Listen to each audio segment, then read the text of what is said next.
What's up, everybody? My name is Scott Waters, and welcome to Untitled Metal. And with me, I have Trog, and we are doing one of our hard and heavy albums of a certain year. And this year, we're doing 1978. And before we start our list, we had a bone to pick with you meatheads. I grabbed a couple of not all of you. A couple of magazines, but all these guys who are arguing with us on our videos or on Facebook about how metal didn't exist in the 70s. Yes, it did. And the stuff that we're talking about was what was considered metal. And it's getting so old, guys. I mean, really.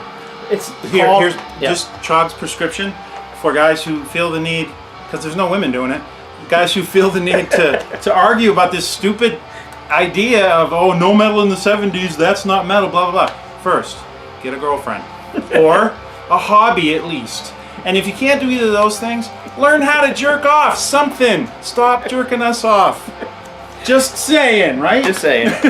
Anyhow, I grabbed a couple of old magazines from the 70s, and I'm not saying magazines would be all and end all of history, but if you're in a court of law, you have things you prove that are written that can heavy metal survive the 70s? This is 1978. This was proclaiming the death of heavy metal in 78. So in order to die, typically you have to be alive. You got to be alive at some point. And look at the bands that are on here: Kiss, Nugent, Aerosmith, Queen, Zeppelin. I mean, this is the bands that were considered metal in the 70s. You can't define metal by today's standards. Right. You'd have to define it by the standards of the time. This argument's really just getting old. And here's another one. This is Cream Magazine. Is heavy metal dead? Kiss, Aerosmith, Nugent. I mean, it's just Van Halen. Yeah, that's the kind of stuff that was. And then I grabbed this one to show too because I just thought it was cool. This is from 1980. Back from the Dead. Heavy metal. The new wave of heavy metal, 1980. But it didn't exist, Rob. How could it be dead and back from the dead if it never existed? Right. So there is a reason we call it hard and heavy, not the top heavy metal list of whatever year. Right. We're not here to ultimately define what metal is or isn't. We're just having fun based on what we have experienced in our 48 years. We're not trying to say Journey or Foreigner, if we show a Journey or a Foreigner record, is metal. We would never do that.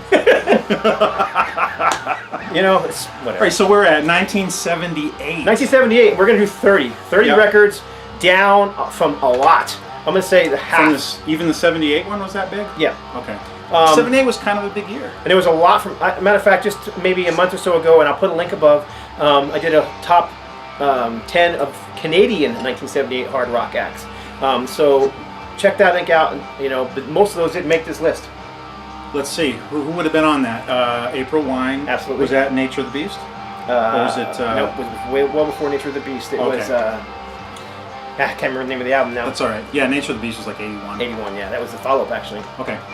All right, so we're just going to start, really. Scott's going to start because he's going to start. Yeah. First one in the list, this is Angel, White Hot. Awesome. Just a fantastic American pop rock album. Not quite as heavy as the albums that preceded it. Very kind of a mixture of pop and prog. I mean, people would call it glam metal. Yeah. I mean, some schools of thought. And that's what I think of this. You look at this picture. I mean, this looks like almost any band that came out of L.A. in the 1980s. But they were sexier. But they were. Oh, come on, that's punky, man. No, nobody was as sexy as punky. Okay. Punky's whips. So Angel, also on Casablanca, label mates with Kiss. Not as heavy as Kiss, but they were like the antithesis to Kiss. Kiss was all black and sort of evil looking, and these guys were all angelic. Yeah. They were kind of crafted to be that But they had a very similar big show with the lights and the platform heels. The platform. They came on stage with this. They appeared on stage basically. Out of pods. No, actually they just. I think I'm sure it was smoke and mirror kind of thing. But yeah, it was cool. They had the Angel Gabriel introduce the band. And, I didn't know that. Well, I never saw him. So. Anyhow, great band. Angel. Well, let's see what's on here. You've got "Don't Leave Me Lonely," which is "Ain't Gonna Eat My Heart Anymore." That was another one that was pretty. Under Suspicion was one of the heavier rockin' songs. Winter Song is great. Absolute favorite. They had a version of that because they had the Christmas song. Yeah, same song except they changed a couple lyrics. Words. Yeah, I love that. "Stick Like Glue" is probably my one.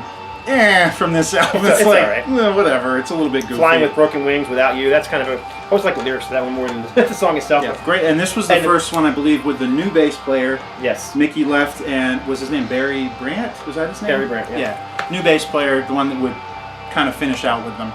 And this is a great album cover art. This is back when they hand painted art. Yep. It wraps around. It should have been a gatefold. Why it wasn't is beyond me. But. And still one of the best logos ever in rock. Absolutely. Often imitated. Nobody has ever done the upside down, right side up logo. Says the same thing. Nobody's ever done it as good as Angel did. All right, so there you go. So there's the first one. First one. All right, I got.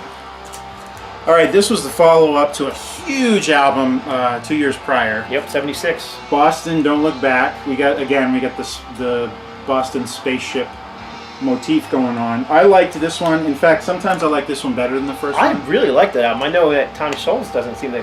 he always kind of slagged on, we rushed it out. It was 2 years! Yeah, true. But I mean... And then how long between this one and the third stage album? A decade? Yeah. So... I like this one a lot just because it's not as overplayed. The title track is one of my favorites. Oh yeah, that's a great song. Don't Look Back. Journey is a cool instrumental. Right? It's Easy is a great tune. A Man I Never Be is like a rip your heart out type ballad. This guy's like, I love you, but I'm not enough. I'm not good enough, and I'll never be that man. So it's Feeling Satisfied, Good One Party is kind of like the answer to Smokin' or Rock and Roll Band from the first one. It's a good album.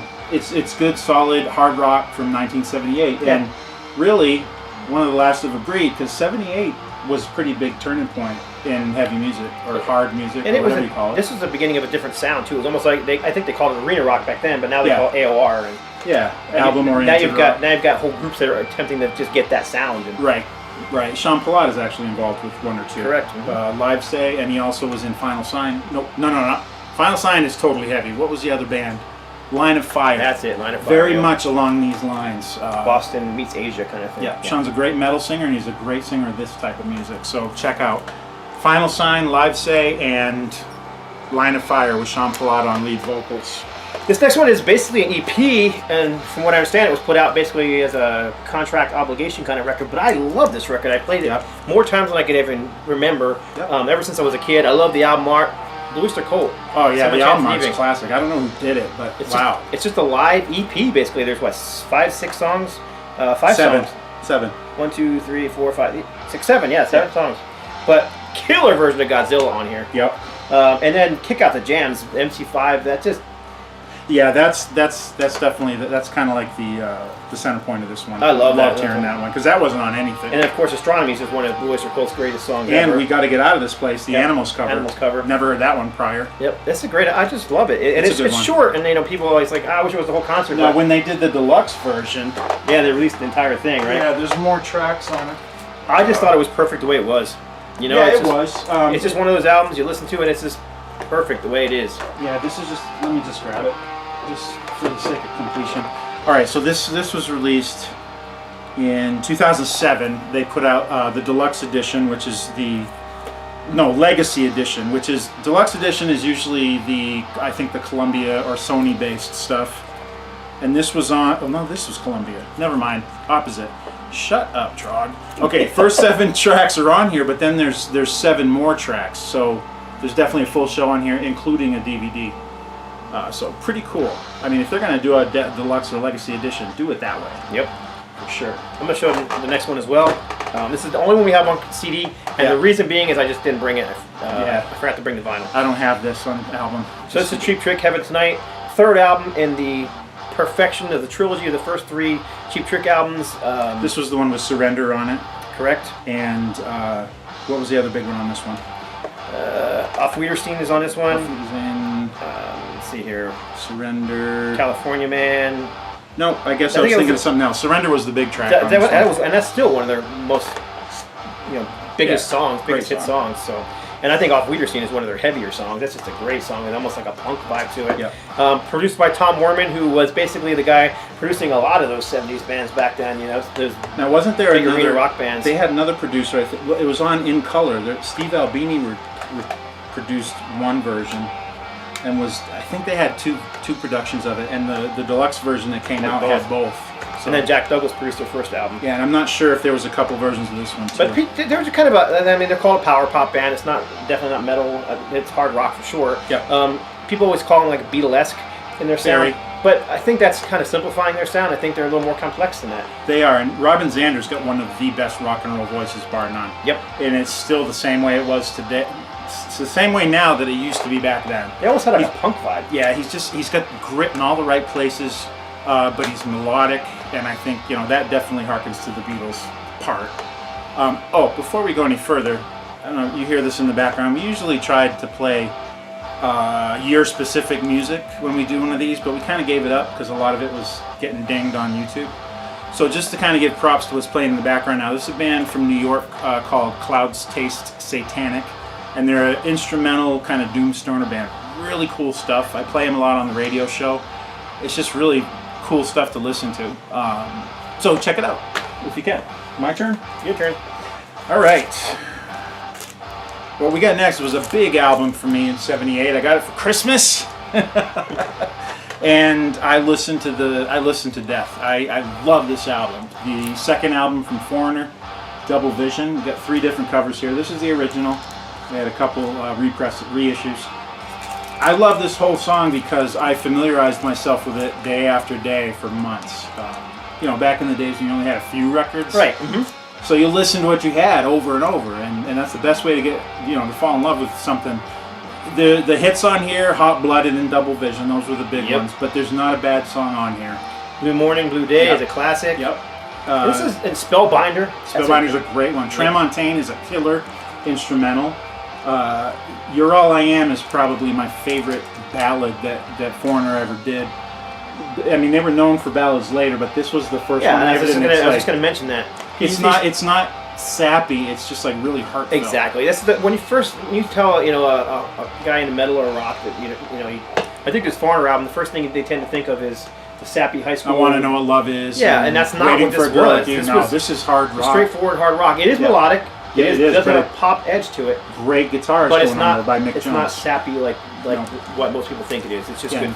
Mick Jones, basically Mick Jones' band. It was his band, and fresh out of Spooky Tooth years before, which produced a lot of guys. Mm-hmm. It's just Mick's guitar playing was very in the forefront for the first 3 or 4 albums, and then he started taking more of a back seat. I mean, Foreigner was they were a 6-piece when they started. They had a saxophone player, they had a keyboard player.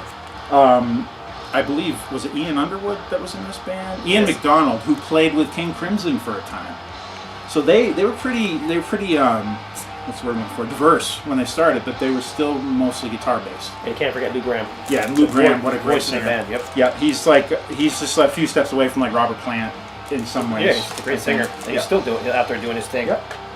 All right, next up, I think I'm up. Yep, this is it's Boogie Rock. Great album. Foghat. Stone Blue. Did this one come right before or after live album? After live album, 77. So they were a strong follow-up, really. And they were really big at the time that live album came out. That live album is one of the classic 78 was 78, 77, 78, 79 was a huge year for live albums. And they were selling like gangbusters at the time. But this was a fantastic follow-up. Title track on this is a total rock anthem. I mean, when I was Stone Blue, Rock and Roll Sure Helped Me Through. Mm-hmm. Who couldn't relate to that as a big music fan that grew up in the 70s? And then Chevrolet, remind me what that song, it's a cover song, isn't it? Chevrolet? Or it has a, I can't remember now. Well, Sweet Home Chicago is a cover. It's a blues, old Robert Johnson. What am I thinking about Chevrolet for? Easy Money, another great track on here, one of my favorites. Chevrolet, I can't remember. I thought it had like a riff that was taken from an old blues song or something like that, or it wasn't a Chuck Berry inspired song, or something like that. I don't know. Can't remember all of them. It's just a solid hard rock album. Yeah, but great album. Kind of has a similar vibe to Spinal Tap. No. Everybody has a vibe to Spinal Tap. I'm not sure what they're I always thought they were staying in some kind of tunnel. It's kind of space age looking, but then they got like lasers shining in their heads. But it almost looks like a birdcage too. So I don't know what the hell they're trying to say. Who cares? Yep. This was back when drugs led the way. It's just rock and roll. It's a good rock and roll. Love Foghat. Yep. Can't. Never saw him. Never got to see Foghat, but I love him. Now this next album that Randy's going to show is. I think some people are going to be surprised that we even showed it in our list. Well, but I love this record. This was Journey, and this was massive Journey. This was before Escape and Separate or Worlds Apart. Kind of like the Foreigner we just showed. It's pre-sappy high school dance music. But what was on here? I mean, definitely Wheel in the Sky. That was a pretty rockin' tune. And it's actually a fairly dark song for Journey. Yep. Wheel in the Sky keeps turning. Don't Know Where I'll Be Tomorrow. La Dude. That was kind of a funky kind of boogie song for them, you know. Feeling That Way, great song. Anytime. That's another one of those twofers. You can't hear Feeling That Way without hearing Anytime. Probably, yep. Right after it. Lights is on here. That, of course, was the big one. And that's still a Journey staple. Great song. Yep. Just a great song. Awesome set of artwork. There was about 3 albums that had this kind of that Scarabus theme, but with the, you know, revolving around a planet kind of thing. And it's infinity, so it's got the infinity symbol on there. Yeah. Great stuff. And I think, if I'm not mistaken, Steve Perry's first? This is Steve Perry's first, but he shared lead vocals with former lead vocalist Greg Rowley. Greg Rowley was on this one, that's right. And Greg Rowley was former of Santana, played at Woodstock. Neil Schon was formerly of Santana. I don't think he was at the Woodstock show because he was pretty young at that point. But yeah, Greg Rowley shared some of the lower register vocals are Greg Rowley singing, while some of the higher stuff is. And this is not even the classic Journey lineup. Ainsley Dunbar was the drummer on here, who played with Zappa. He had his own band called Ainsley Dunbar's Retaliation. He was a veteran of the rock scene. It's just a great album. I love this album. I'm not a big fan of the later Journey stuff, but this album is. If I was only have one Journey album in my collection, this would be the one I'd have. That'd be the one. But another thing about this album, produced by Roy Thomas Baker, known for his work with Aerosmith, right? No, Queen, with Queen and The Darkness later on. Yep, he did all those classic '70s Queen records. Yep, that's right. That's right. He's the one who got this sound, got him to get away from the more bluesy stuff they were doing on the first albums into a more hard rock / pop sound on this one. Very like jazzy, experimental, almost all instrumental on those first 3 albums. Also, think about it. It's 78. You don't know about what Journey went on to do. This is all you got. And it's pretty damn good for what. And I love the mix of vocals. I think. I wish they could have kept that. And I think when they lost Greg Rowley, which they lost him after 2 more albums. And the live albums after that, that's when they started going in a totally more pop. Greg Rowley, I thought Greg Rowley was gone after this one. No, he was there for. What about Ainsley? Do you remember?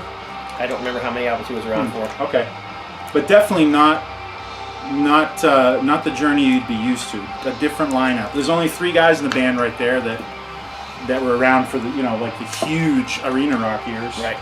Next one up is you or me? Me. This is Frank Marino, Mahogany Rush Live. This, obviously, I said just earlier, live albums are huge in '78, and for Frank Marino, this was his biggest selling album at the time. Great player. Frank Marino was one of those bands that was touring around the world with all the bands like Aerosmith and Ted Nugent, and all those bands that are on that same management team. And whereas before, Frank's stuff was kind of psychedelic, and that's what he considered himself as a psychedelic artist. From the Hendrix School playing. From the Hendrix School playing, so it was a mixture of psychedelia and blues. Yep. On this one, from the metalhead's perspective, which I am, which I was when I first heard this, I was looking for that heavy sound, and you get that on here. Yep. Unfortunately, and I think a lot of the older bands were trying to get a little heavier because that's the direction things were going. Exactly. And unfortunately, the songs that did really well on this album aren't even my favorites. I mean, I love the live version of Dragonfly, but it's his version of Purple Haze, Johnny B. Good, and King Bee. I'm a King Bee, yeah. Those are the songs that actually did really well. That's an old blues tune. It's an old blues song. Little Walter, I believe. All cover songs, and those did really well for him. So this album sold great. Just a great live album. Now, what's the difference between the Frank Marino stuff and the Mahogany Rush stuff? Is there a difference? Different members or something? Different members. He didn't have Mahogany Rush backing him up, but there was also a change in the sound. He got a new record company, and they were forcing him into an even heavier direction, which he didn't really like that much. He was doing it more because that's what he thought he had to do, I think, from what I understand. Okay. Which I guess when you're when your music is buying your food, you do. You're more apt to do stuff that maybe your heart doesn't. I read a funny story about Frank Marino, and I'm sorry if I shared this already. I can't remember if I did, but Ted Nugent thing. Yeah, remember that? Yeah, we've talked about it. Okay. We definitely have. When they did Ted insisted they do the guitar duel on stage. Yeah. And Ted, I kind of ended up looking like an ass, but. Well, oh well. Actually, Ted did the right thing. He got schooled and he played dead on stage. But Frank didn't really want to do it. Right? No, he did not want to do it. He was kind of like against it because he's not that kind of showman. Whereas Nugent is all about showman. Yeah. All right. I'm surprised you're not talking about this one. Doesn't matter though. I love this record. It's amazing record. I didn't really get into them until the second one. I just missed this one. Molly Hatchet, self-titled first one with classic Frank Frazetta, which became their trademark, Death Dealer on the front here. I mean, Molly Hatchet, even if the music would have sucked, I mean, I would have bought these just for the covers because they were so good. It's just so cool looking. I mean, you would think they would have been heavier just from the looks of it, but I don't think I necessarily would have expected that they were a southern rock band. Just looking at the covers. What was the famous saying about them? Southern rock died when Molly Hatchet was born. Have you ever heard that one? No, I haven't. No, yeah. One of the big, I think it was one of the Skinner guys. I can't remember. One of the guys said that, and it was just something that followed him. But the thing was, I think Hatchet and Skinner were the two heaviest. They laughed. Well, Blackfoot. Blackfoot too. You're right. They laughed themselves to the bank because Hell yeah. all the other southern rock bands did die, but Molly Hatchet thrived not only through the end of the '70s, but well into the '80s, selling out arenas. Again, playing with bands like Aerosmith and Ted Nugent and Frank Marino and Blue Oyster Cult and all those bands that were huge back then. And what a funny name for a bunch, 5 tough redneck guys from the South. Hatchet Molly was kind of like another legendary figure like Lizzie Borden. Lizzie Borden, exactly. She was a murderer that used a hatchet, and they named themselves after a woman, kind of a thing. It's just kind of funny. So Molly Hatchet, what's great on here? The big ones, Bounty Hunter and Gator Country, great tracks. And then, of course, the Allman Brothers cover. Yeah, Allman Brothers cover Dreams. Dreams I'll never see. It's awesome. But they totally made it their own. They totally made it their own. Yeah. Great stuff, great album. And then, of course, the follow-up is Flirtin' with Disaster, which really put them on the map. And the thing about this one, compared to Flirtin' with Disaster, is they didn't quite have the heaviness yet. Not quite. This was much more in the vein of what you would hear from Skinner or Allman Brothers. Whereas the next one, I remember Dave Flubuck said in an '85 magazine that I have that Molly Hatchet was one of the first bands to mix southern rock and heavy metal together. Right. Wait a minute. But heavy metal in 1978? Can it be true? But yeah, I mean, this one didn't quite have that, but it did have the triple guitar attack. Yes, it did, and very few bands actually pulled that off successfully. For some reason, the southern rock bands they cornered the market on that. Skinner was a 3-guitar band for a time. It's kind of cool. It's just kind of one of those little traits about certain genres. Not a whole lot of bands did. No, I can't think of bands outside of the southern rock genre. Leather Wolf. Did they have 3? Yep. Really? Yep, Leather Wolf was a 3-guitar band. Yep. Yeah, and it's another thing. It's kind of like a few bands had 2 drummers sometimes. Yeah, that was kind of... Doobie Brothers did it. Yep. Genesis did it. Genesis did it for a time. It's kind of interesting. See, I guess I'm up. I got 2 different covers on this one here. Sweet. This is essentially a Thin Lizzy album, but this is Gary Moore back on the streets. This is Gary Moore sans Thin Lizzy, but Phil is on here. Phil Lynott is on here big time. Not only is he on here playing bass, but he sings on here, and he does a lot of writing as well. He one song on here. Well, Don't Believe a Word is a Lynott composition. And so is Fanatical Fascists. Yes, and the cool thing about Don't Believe a Word on here is it's the original slow version. It's a blues version, a slow blues version. It's so cool. It's so cool. And it goes into the upbeat bit just for a little bit at the end. So you can kind of, things to come. And then, of course, you got Parasite Walkways, which featured both of them. Yep. But that, again, Phil wrote that one. That was his song. You got Flight of the Snow Moose on here, which is a totally different style from those other songs. Totally different. So Ryan Downey played on here too. And you'll get a little bit of a Jeff Beck feel in some of these songs as well. So what's funny about this is briefly when Thin Lizzy was a 3-piece, when it was Brian, Phil, and Eric Bell. After Eric left, Gary Moore was the 3rd member before they got the double guitar tag going. So the 3 of them are on here. Yep. They never really had a proper album. They had a few singles. Which is the reason I say it's essentially a Thin Lizzy album, not called Thin Lizzy. But what's one of my favorite titles on here? What is it? What Would You Rather Be, or a Wasp? I love that title. I always love this back cover. Yeah, you got the different one. This is the one where he's just like, he's got his guitar wrapped up like This is the US pressing, that's the UK pressing. Yeah, I think this is the one I have. That's the second UK pressing because it's got the sticker actually printed on there. Was this the first one? This is the US pressing. The first one didn't have this on there, and it had this picture as an inner sleeve. Oh, so the original one was just without the sticker in the UK. Okay, cool cover. I like it. I love Gary Moore's solo stuff, and I love him with Thin Lizzy. And great guitar player. This was one that I had actually in our top 10, and I took it off because we had to agree. Too many. Too many. And I did do a 1978 video about 2 years ago, and if you want to put a link at the end, and you can check that out, and you'll see the difference between us doing this together and what I thought by myself. Yeah, we're gonna redo the 70s together because we didn't do most of them. All right, what do we got? I'm gonna crack this one open just because there's some stuff to share on the inside. Yeah. Great record right here. Here's one of the Canadian bands that was on my 1978 list that I did by myself. Yeah, it had to be. This was really.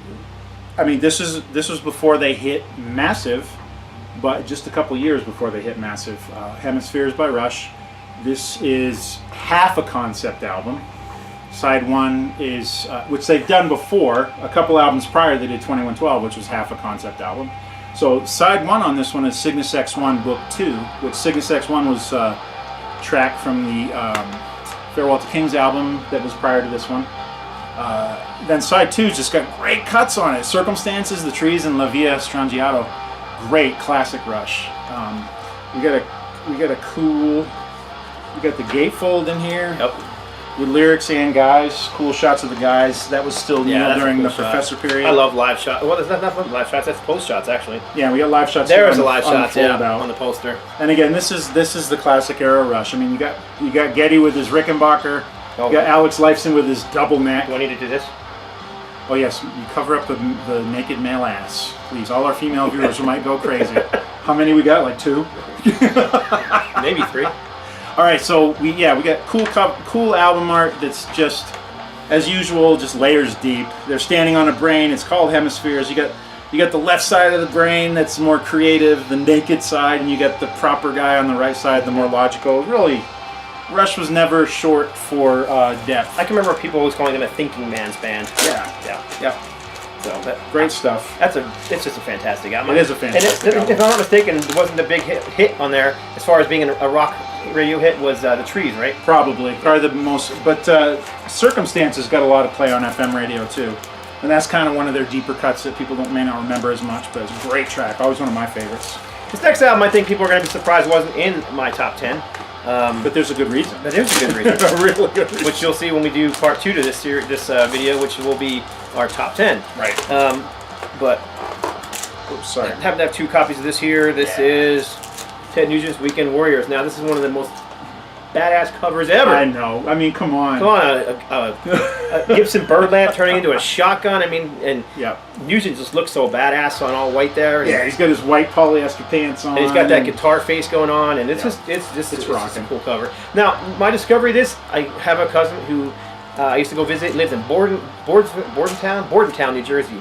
And I was just a kid. I'm talking a little kid. Yeah. And he had this album at his house, and they were older than me. They didn't care about me, so I would sit in my cousin's room and play his records. And I played this record, and I loved it. Yeah. And I constantly would bring it, play this record. And my cousin's mom, who was actually my real cousin, they were second cousins, whatever, made them give it to me, and they were pissed. But what's awesome, I have a similar story. My cousin was into this stuff, and he loved Nugent, Deep Purple, and I looked up to him and was like, I want to be a rocker too. Yep. And I remember asking him, I was a little kid too, like, does his guitar really do that? And he laughed at me. It's like, yeah, stupid kid, go away. This one actually has a cool insert too. But yeah, I already knew who Nugent was before this. It just has a picture sleeve. Oh with tons of live photos and shots of his kids and stuff like that. So, that's cool. And then and there was always like a nice picture of Ted the Nice Boy on there. And then there's the picture here. And again, this is another one of those guys, Molly Hatchet, Frank Marino. They were all Leber Krebs bands. Remember the Leber Krebs management? Yep. And then also was this this was after Derek St. Holmes, correct? This is after Derek St. Holmes, yes. So we've got Cliff Davies on here, and we've got and of course, we lost Cliff Davies back in Grange. We lost Cliff Davies in 2008, I believe. Oh, we did. Okay. To suicide, actually. Oh, that sucks. I always hate hearing that. Yeah, what I don't know the whole story. From what I read, he was on medication for depression or one of those anxiety, one of those kind of things, and he got off it or forgot it or. And if you just get off that stuff cold turkey, it can really mess you up. Yeah, it can mess you up. And I'm speaking. I can share really well, my story with my buddy Morgan. Oh yeah. Yeah, who got off medication. You got to watch that stuff. Which is just a way downer. So anyhow, this is a great live This shot, was the band that went on and did State of Shock, and they did Scream Dream. This was after the original Ted Nugent band had kind of basically left. I could talk about this album forever. Yeah. I remember when you guys know that for a while, and Randy too, we were only listening to Christian music back in the 90s for a little while. But when I started getting back into secular music, I went to Circuit City and I bought this CD and I popped it in my car and I got to Venom Soup and I'm like, oh my gosh, it's like seeing an old friend again. And that's how I felt when I was listening to it. And from that point on, so you got Venom Soup and then Good friends and a bottle of wine. Which is interesting because Fred Nugent. Ted doesn't really drink, but well, and he doesn't reference stuff like that, so it's kind of funny. It's a great tune though, and Need You Bad and Smokescreen. And one of the most underrated Nugent songs ever, Smokescreen. Oh yeah, one of my favorites. But there's a couple of cool things on Ted, here. bring back Smokescreen. Yes. Name Your Poison. There's a song called Name Your Poison on here, and this is like I ripped that title off kind of subconsciously because my old band DT Seizure, our first EP was called Name Your Poison, and I'm pretty damn sure that's where it came from. It was just floating around my head. This is not a song on here. If I say the title, the chorus to the song or a riff from the song doesn't go through my head. Yep. Great songs on here. Great stuff. Yep. My turn. Sure. All right. Scorpions, Taken by Force. Wait, how come that's not in the top 10? Another good reason. Yep. Very, very good reason. Taken by Force this was the final studio album with Uli, I believe. It absolutely was. They went through a major change after this one. Actually, and I think this album was kind of a crossover sound. Yep. It was, you could hear the change here. I mean, this has one of my favorite songs of all time by Scorpions. It's the same as mine. Tells us wrong? No, We'll Burn the Sky. There you go. I have it tattooed on my friggin' arm, jeez. And it's because of my wife. She never did. But first time I heard "We'll Burn the Sky" was off of Tokyo Tapes. I was 15 years old, and that song just haunted me. I was like, wow, that song's so. It's about a guy who his mate dies, and it's like, but it's not like a total downer song. It's a very uplifting song. It was written by Jimi Hendrix's girlfriend. I don't know how the Scorpions ended up doing it, but it was his girlfriend. I understand, is that kind of like a reunion thing where they get to meet in the sky? Or like We'll Burn the Sky when it's time for me to die. Right. And the guy it's singing it's we'll get to see again, and Right. It's a very hopeful song, and it's very cool and it's very unique. And I've always been really impressed by it. But other great tunes on here, Sails of Sharon, obviously, like you said. And then one He's a Woman, She's a Man. Classic song. Steam Rock Fever's a great rocker. That's good one stuff. Steam Rock Fever and He's a Woman, She's a Man kind of gave you the direction they were going in. Yep. And those are songs that Uli didn't write. Right. And Uli, another one, Hendrix School for sure. Oh yeah. But not as apparent on this one. No. Not even close. All right. Speaking of Hendrix influenced peoples.